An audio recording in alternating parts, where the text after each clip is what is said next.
बिस्मिल्लाहिर्रहमानिर्रहीम। दोस्तों, आज की इस वीडियो में मैं बात करूंगा इन्फ्लेशन अफरात ज़र यानी महंगाई के हवाले से। क्यों होती है ये इन्फ्लेशन? क्या है ये इन्फ्लेशन? क्या इन्फ्लेशन कराने में गवर्नमेंट का हाथ है? क्या गवर्नमेंट इन्फ्लेशन को कंट्रोल कर सकती है? क्यों पैसे की वैल्यू कम होती जा रही है? इन तमाम सवालात के जवाब जानने की कोशिश करेंगे दोस्तों आज की इस वीडियो में। दोस्तों, अब हम बात करते हैं इन्फ्लेशन के हवाले से कि इन्फ्लेशन क्या होती है। देखिए दोस्तों, सर्विसेज और प्रोडक्ट्स की प्राइस में इजाफा होना और पैसे की वैल्यू कम होने को हम इन्फ्लेशन कहते हैं। यानी लोग दो तरीके से पैसे कमा सकते हैं। एक तो वो लोगों को कोई सर्विस ऑफर करेंगे और दूसरा वो कोई अपना प्रोडक्ट मार्केट में जाकर सेल करेंगे तो उससे पैसे कमा सकते हैं। तो उन दोनों की वैल्यू में जो है इजाफा होता है और पैसे की वैल्यू कम होती है। देखिए दोस्तों, लोग मुख्तलिफ सर्विस लोगों को ऑफर करते हैं और उससे पैसे कमाते हैं।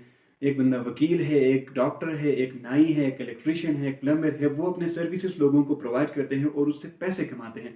2010 में अगर एक मजदूर एक दिन की दिहाड़ आपसे 500 लेता था और सेम काम को वो 2023 में वही काम करके एक दिन की दिहाड़ वो आपसे 1000 रुपये चार्ज कर रहा है, तो इसे कहते हैं इन्फ्लेशन, इसे कहते हैं महंगाई। तो दोस्तों, प्रोडक्ट्स की प्राइस यानी 2010 में अगर आप 1000 रुपये में 5 कुकिंग ऑयल लेते थे तो 2023 में आप 1000 रुपये में सिर्फ 2 कुकिंग ऑयल लेते हैं। तो इसे कहते हैं महंगाई। यानी सेम पैसे में, सेम 1000 रुपये में 2010 में जो है आप 5 कुकिंग ऑयल लेते थे, 5 पैकेट, आज सिर्फ 2 पैकेट ले पा रहे हैं। तो इसे कहते हैं इन्फ्लेशन। यानी पैसे की वैल्यू कम हो गई और प्रोडक्ट्स और जो सर्विसेज है उनकी वैल्यू में इजाफा हो गया। यानी एक नाई 2010 में अगर आपके बाल 100 रुपये में काटता था तो आज 2023 में वही नाई आपसे बाल काटने के 200 रुपये चार्ज कर रहा है। और उसकी जो सर्विस है उसकी वैल्यू में इजाफा हो गया, यानी 100 रुपये का इजाफा हो गया और आपकी पैसे की वैल्यू में जो है वो कमी आ गई है। तो इसे कहते हैं इन्फ्लेशन। अब हम बात करते हैं काजेज यानी वजूहात क्या है इन्फ्लेशन के। दोस्तों, रॉ मटेरियल की प्राइस में इजाफा होना। रॉ मटेरियल वो चीज़ें हैं जिनसे कोई दूसरा प्रोडक्ट बनता है। लेट सपोज अगर मैं गाड़ी की मिसाल ले लूँ, गाड़ी को बनाने के लिए डिफरेंट रॉ मटेरियल की ज़रूरत पड़ती है। यानी एलुमिनियम, स्टील, लेदर, रबड़ और मुख्तलिफ रॉ मटेरियल की ज़रूरत पड़ती है एक गाड़ी को बनाने के लिए। अगर इन रॉ मटेरियल यानी एलुमिनियम, स्टील वगैरह की प्राइस में इजाफा होगा तो ओबियसली कार की प्राइस जो है वो महंगी होगी। तो इससे क्या होगा? इन्फ्लेशन होगा। इसे हम कहते हैं कॉस्ट पुश इन्फ्लेशन। यानी एक प्रोडक्ट को बनाने के लिए जब उसके रॉ मटेरियल्स हैं उनके प्राइस में इजाफा होता है जिसकी वजह से जो है प्रोडक्ट्स की प्राइस भी जो है वो ज़्यादा होती है। तो इसे कहते हैं cost push inflation.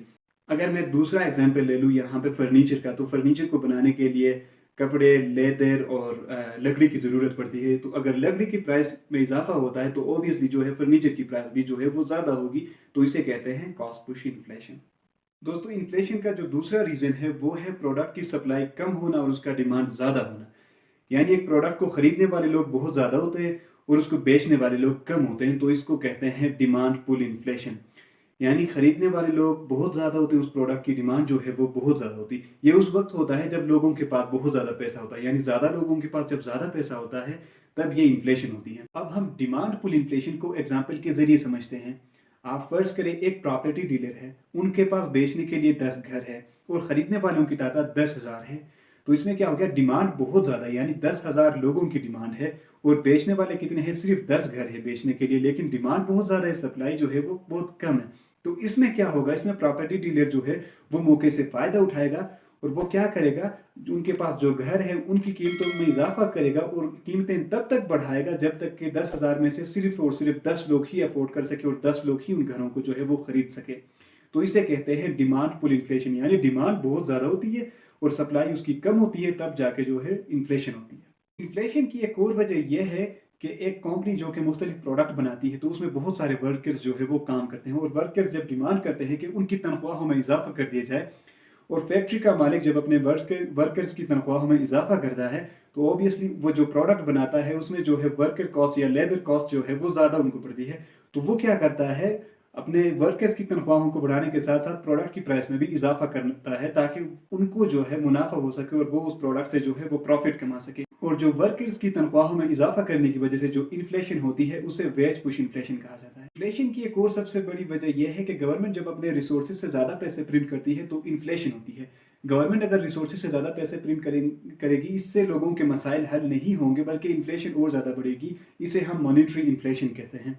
Monetary inflation तब होती है जब गवर्नमेंट के पास अगर 50 लाख डॉलर के अगर रिसोर्सेज है और गवर्नमेंट 50 लाख डॉलर से ज़्यादा नोट अगर प्रिंट करती है तो इससे क्या होती है? मॉनिटरी इन्फ्लेशन होती है। इससे चीज़ों की प्राइस और बढ़ जाती है, इससे लोगों के मसाइल हल नहीं हो सकते। काफ़ी सारे लोग ऐसे सोचते होंगे कि गवर्नमेंट को चाहिए कि वो ज़्यादा से ज़्यादा नोट प्रिंट करे और हम सब में जो है वो ज़्यादा से ज़्यादा नोट बाँट दिए जाएँ ताकि हम सब अमीर हो जाएँ। नहीं दोस्तों, ऐसा नहीं हो सकता, क्योंकि गवर्नमेंट के पास जितने रिसोर्सेज़ होंगे गवर्नमेंट उतने ही पैसे प्रिंट करेगी और इससे आपके मसाइल हल नहीं होंगे, बस कि इससे जो है वो हाइपर इन्फ्लेशन होगी। ज़्यादा नोट प्रिंट करने की वजह से हाइपर इन्फ्लेशन होता है। प्रोडक्ट्स की प्राइस एकदम से बढ़ने को हाइपर इन्फ्लेशन कहते हैं। यानी हाइपर इन्फ्लेशन जो है, एक माह के अंदर अगर एक प्रोडक्ट की प्राइस में 50% से ज़्यादा अगर इजाफा होता है तो उसे हम हाइपर इन्फ्लेशन कहते हैं। अगर एक प्रोडक्ट की प्राइस 1000 रुपये है और एक महीने के अंदर अंदर उस प्रोडक्ट की प्राइस 1500 से ऊपर चली जाती है तो उसे हाइपर इन्फ्लेशन कहते हैं। हाइपर इन्फ्लेशन का सामना करना पड़ा था जर्मनी को 1923 यानी फर्स्ट वर्ल्ड वार, यानी जो है पहली जंग अजीम के बाद जर्मनी को जो है हाइपर इन्फ्लेशन का सामना करना पड़ा। 2016 में वेनेजुएला को भी जो है हाइपर इन्फ्लेशन का सामना करना पड़ता है और उनका जो इन्फ्लेशन रेट था वो 2016 में 274% उनका इन्फ्लेशन रेट था और मजमूई तौर पर 2016 से लेकर 2019 तक उनका जो इन्फ्लेशन रेट था वो 5 करोड़ 37 लाख से भी बढ़ गया था। और हाइपर इन्फ्लेशन की वजह से जिम्बाब्वे को 2008 में $1 ट्रिलियन के नोट भी प्रिंट करने पड़े। इन्फ्लेशन की एक और वजह है इलेक्ट्रिसिटी और ऑयल की प्राइस में इजाफा होना। यानी इलेक्ट्रिसिटी और ऑयल के प्राइस में जब इजाफा होता है तो मार्केट में बिकने वाली बाकी तमाम चीज़ें जो है वो भी महंगी हो जाती है। मार्केट में बिकने वाली सारी चीज़ें जो है वो गाड़ियों के ज़रिए ही आती हैं। ऑयल की प्राइस बढ़ने की वजह से किरायों में इजाफा होता है और मार्केट में जो चीज़ें बिकती है वो जो है महंगी प्राइसों में जो है मार्केट पहुंचती है, जिसकी वजह से इन्फ्लेशन होती है, यानी इन्फ्लेशन रेट जो है वो ऊपर चला जाता है। अब बात करते हैं इन्फ्लेशन को कंट्रोल कैसे किया जा सकता है। इन्फ्लेशन को कंट्रोल करने के लिए गवर्नमेंट और सेंट्रल बैंक जो है अहम किरदार अदा करते हैं। सेंट्रल बैंक अपना इंटरेस्ट रेट कम करके या ज़्यादा करके इन्फ्लेशन को कंट्रोल कर सकता है।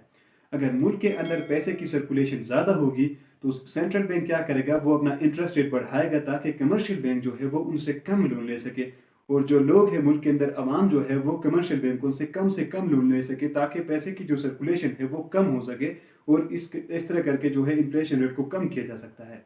अगर मुल्क के अंदर पैसे की सर्कुलेशन कम होगी और इन्फ्लेशन रेट कम होगा तो सेंट्रल बैंक क्या करेगा, अपना इंटरेस्ट रेट जो है वो भी कम करेगा ताकि उनसे कमर्शियल बैंक जो है वो ज़्यादा लोन ले सके और जो आवाम है वो कमर्शियल बैंकों से ज़्यादा लोन ले सके ताकि इन्फ्लेशन को इस तरह करके बढ़ाया जा सके और इस तरह से पैसे की जो सर्कुलेशन है वो भी ज़्यादा होगी। अगर मुल्क के अंदर पैसे की सर्कुलेशन ज़्यादा होगी और लोगों के पास ज़्यादा पैसा होगा तो सेंट्रल बैंक क्या करेगा, मजीद नोट जो है वो प्रिंट नहीं करेगा ताकि इन्फ्लेशन रेट को जो है वो कंट्रोल किया जा सके। इसके अलावा दोस्तों गवर्नमेंट नए टैक्स लगा के या टैक्स कम करके जो है वो इन्फ्लेशन को कंट्रोल कर सकती है। इसके अलावा प्रोडक्शन जो है वो ज़्यादा करके इन्फ्लेशन को कंट्रोल किया जा सकता है। अगर एक चीज़ की जो है वो प्रोडक्शन कम है और मार्केट में अगर उसकी डिमांड बहुत ज़्यादा है तो इससे क्या होगा, इन्फ्लेशन रेट जो है वो ऊपर चला जाएगा।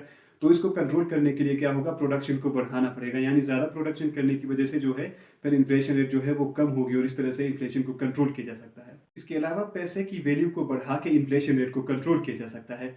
जिस तरह अगर पैसे की वैल्यू कम होगी तो लोग अपने पास जो पैसा सेव करेंगे उसकी वैल्यू में भी कमी होगी, तो लोग अपने पास पैसा सेव करने के बजाय उसको खर्च करेंगे, जिसकी वजह से क्या होगी, इन्फ्लेशन होगी। 2023 के स्टार्ट से हमने देखा कि पाकिस्तानी करेंसी जो है उसकी वैल्यू में कमी हो रही है और वो तमाम लोग जिनके पास पाकिस्तानी करेंसी जो है वो ज़्यादा मिकदार में है उनको काफ़ी नुकसान उठाना पड़ा इस चीज़ से। और इस नुकसान से बचने के लिए जो है लोग उस करेंसी को जो है वो खर्च करने की कोशिश करते हैं, जिसकी वजह से इन्फ्लेशन जो है वो ज़्यादा होती है। करेंसी की वैल्यू में कमी से लोगों को बहुत नुकसान उठाना पड़ता है, तो लोग क्या करते हैं, अपने पास करेंसी सेव करने के बजाय उसको मुख्तलिफ जगहों पर इन्वेस्टमेंट करते हैं। कुछ लोग इससे प्रॉपर्टी खरीदते हैं और कुछ लोग गोल्ड खरीदते हैं, क्योंकि गोल्ड और प्रॉपर्टी की प्राइस में कमी के चांसेस जो है वो बहुत कम होते हैं। साल 2020 में अगर आप अपने पास 90,000 रुपये सेव करके रखते तो अब 2023 में भी बज़ाहिर आपके पास 90,000 ही होते, लेकिन इन्फ्लेशन की वजह से उसकी वैल्यू में मजीद कमी होती। अगर साल 2020 में आप उसी 90,000 यानी 90,000 से अगर आप 1 तोला सोना खरीदते तो अब आपके पास 2 लाख रुपए होते, क्योंकि अब सोने की प्राइस जो है पाकिस्तान में 2 लाख रुपए, 1 तोले की प्राइस जो है वो 2 लाख रुपए है। उम्मीद करता हूँ दोस्तों आज की वीडियो आपको पसंद आई होगी। मजीद वीडियोस के लिए चैनल को सब्सक्राइब कीजिएगा। Thank you so much for watching.